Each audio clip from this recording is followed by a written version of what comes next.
Howdy, this is Lemmy with Revzilla, here to talk to you today about Kuryakyn by Kellerman lighting. You should be checking out some Kuryakyn by Kellerman lighting for your motorcycle if you want something that's exceptionally high power but exceptionally low profile when it comes to lighting up your bike. Now these things are going to fit really a wide variety of motorcycles. If you've heard the name Kuryakyn before, you've probably associated them primarily with cruiser stuff, generally Harley Davidson. However, I think they've really broken out of the mold with some of these products, and these are going to fit almost every single motorcycle on the road. We're going to talk a little bit more about that in just a moment. Installation on these, not particularly difficult, very similar to other aftermarket and auxiliary lighting products out there. If you're going to throw a set of these onto your motorcycle, you likely have a little bit of very light fabrication. You also probably have a little bit of light wiring work ahead of you. Should ring in about 2 beards on our beard scale of difficulty, worst case scenario. Again, we'll dig into installation in just a little bit, but first let me tell you a little bit about Kuryakyn, Kellerman, and the lights you can see up here. So Kuryakyn and Kellerman have teamed up. As we talked about earlier, Kuryakyn is a fairly well-known manufacturer, generally concentrating on cruiser parts. However, they are kind of opening up what they do. This is one of their products. They've teamed up with Kellerman, a German company who makes outstanding lightings. These two companies have gotten together, and they are making these pieces that I think we're going to see on a wide variety of motorcycles. Sure, this stuff will look great on a cruiser. It'll also look wonderful, of course, if you're building a custom, a cafe, a chopper, etc.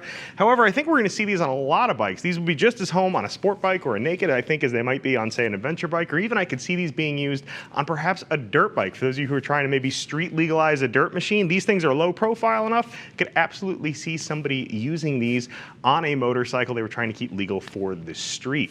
So when we're looking at these things, I can give you the whole story on all of the ins and outs of them, but there's really two things you need to know. These are exceptionally tiny lights. They're very small, beautifully styled, wonderfully constructed. You can see how itty-bitty some of these things actually are here. They're also very, very bright. These are like blindingly bright. They are super effective lights for what they are. Now, interestingly enough, you should be aware if you are going to use some of these. If you're using them as auxiliary lights, you may have a different setup if you're using them as your main lights. However, in either event, many, if not most of these products are not DOT approved. That's not so much a condemnation of the lights as it is our very, very antiquated vehicle safety standards that don't allow items like this necessarily to be street legal. However, you should know just because you see that these things are not DOT legal does not mean that they are not very, very effective at keeping you safe and making your motorcycle conspicuous when you're out there on the road. So you should know about these things too when you're going to order a set of these. They're going to come in several different styles, of course, not just the styles you can see here, but also in several different functions. You're going to see single, dual, as well as triple function in some of these. We can display white light, amber light, red light in 2 different intensities, of course, depending on exactly which product it is that you select. And this brings us also to installation as well. These things are sold singly. I think this is one of the best parts about these lights is that you're not stuck buying a set of 2 or 4. Now, when you're first buying your lights, it doesn't really matter. However, if you do happen to tip your bike over, damage something, something goes wrong, you can replace one of these without breaking the bank and buying more lights than you need. So when you're actually installing these in your motorcycle, one of the things you're also going to see too is that these do come, sort of singly in the box. However, there are a wide variety of adapters and brackets to help you sort of plan out your install, especially if it's going to be something custom.